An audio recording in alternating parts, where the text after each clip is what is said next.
This is video 3 and I will explain the practical applications of combinations and permutations in real life scenarios. For permutations, I'll start with permutations. For permutations, our problem is I have 5 books on a shelf and I want to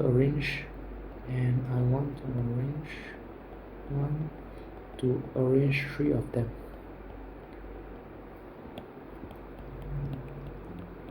How many? Then the question is how many different ways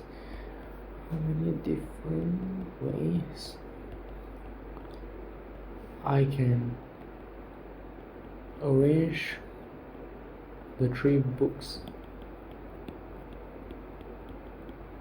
We can solve permutations by using the formula NPR equals to N factorial and R factorial. So that we will let N to represent 5, which is the total of books, and R to represent 3, which is the books we are going to arrange.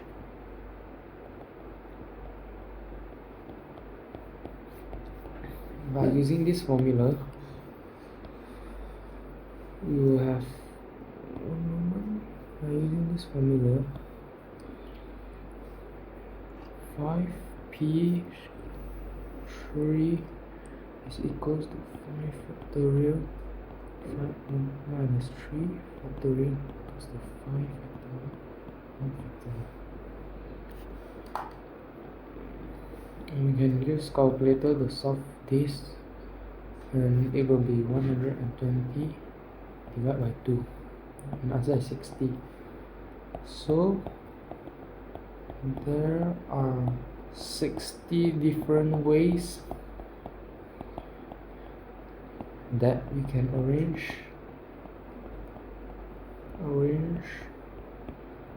3 books from a total of 5 books. Okay, next we will continue combinations. Okay, let's start. For combinations,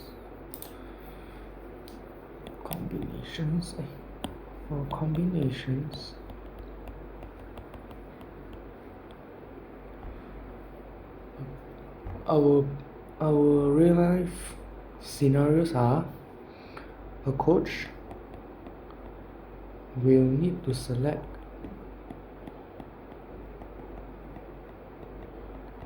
5 players from 12 players for a game or for a football match.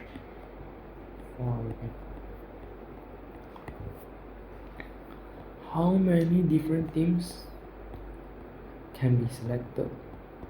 Different teams can be selected. In this case, we can use combinations, and since the order of selection doesn't matter, we will use combinations. The formula are C equal to N factorial R factorial N minus R factorial. We will let N to represent 12, which is the total players, and R to represent 5, which is players to select.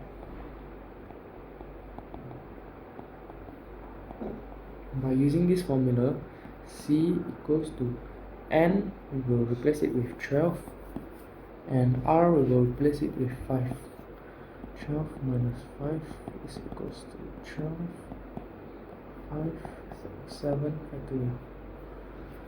And then I'll use the calculator to press it, and we will get 792. So there are 792 ways, 792 different ways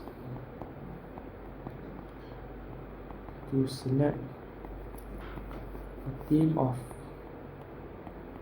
5 players from 12 players. Okay, that's it. And I'm gonna give a summary for permutations and combinations the differences. Combinations. The both of the formula are different.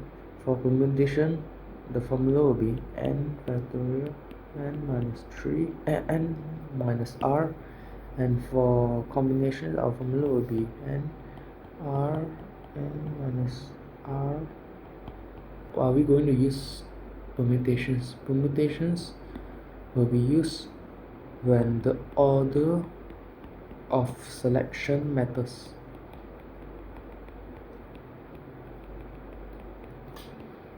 However, combination will be used when the order of selection doesn't matter. I'll give you an example. When you arrange book for permutation example, we're arranging books on a shelf, and the order of selection matters. While combination, the example will be choosing books from reading list.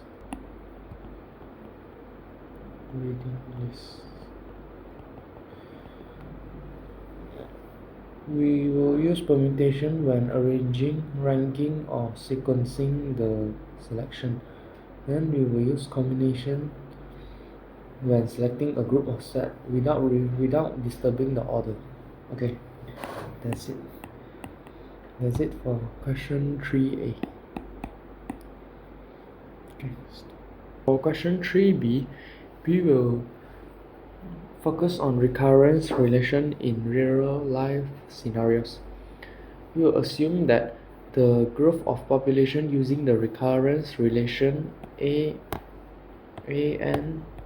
equals to an minus 1 plus an minus 2, where the population at time n is the sum of population in the previous 2 time periods. So the scenario is population growth at time 0. The initial population is 1. We will let's say the 1 is equals to 1 pair of rabbits. At time 1, I represent it by rabbits. Time 1, the population is also 1. From time 2 onwards, the population at time n is the sum of population at times n minus 1 and n minus 2, which reflects a reproduction process where each pair of rabbits will produce a new pair every month. Then let's compute the population using the formula an equals to an minus 1 plus an minus 2. Okay, let's start. First we have a0 equals to 1, which is the initial population, original population, and a1 is 1 after 1 month.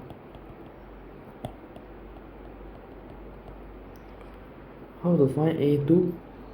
a2 is equals to a2 minus 1 plus a2 minus 2, so it's equal to a2 minus 1 is equals to a1 plus a0. a1, which is 1, plus A0, which is 1, 2, so it's equals to 2. From the second month onwards, the population will be 2. This is second month. And for the A3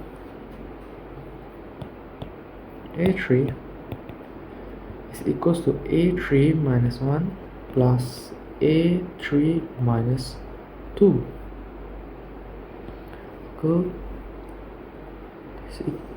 equals to A2 plus A1. A2, which is the second month, is 2 plus A1, which is the first month, is 1, so it's equals to 3.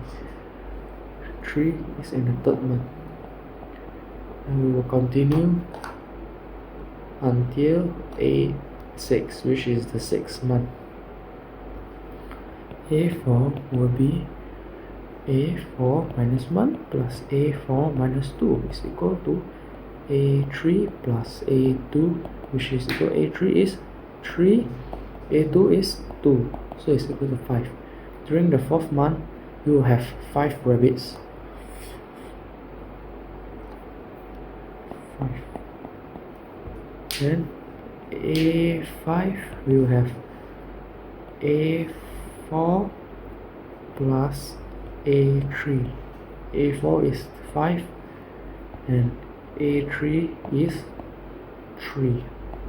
8 rabbits will be produced in the sixth month. In the fifth month, sorry. In the previous one is the fourth month and this is the fifth month. A6 will be A5 plus A4, which is 5. Fifth month is 8 plus the fourth month is 5, so it's equals to 13. At the sixth month, you will get 13 rabbits. Then I will make a summary. The first one, A0 is the initial one, is 1, and A1 is equals to 1, is also 1, is the same. A2 onwards is they are starting to increase. A2 is 2, A3 is 3, A4 is equal to 5, A5 is equal to 8, A6 is equal to 13. So conclusion is, after 6 months,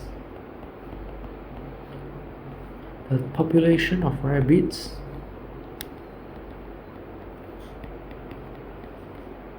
will be 13. We will get 13 rabbits after 6 months.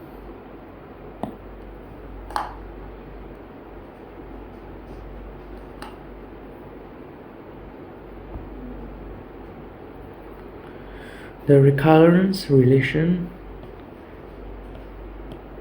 an equal to an minus 1 plus an minus 2 can be applied into real life situations like population growth, where numbers of individuals at each time depends on the number of individuals in the 2 previous records. We need to have the 2 previous time periods or 2 records. Only we can find the next few months or next number.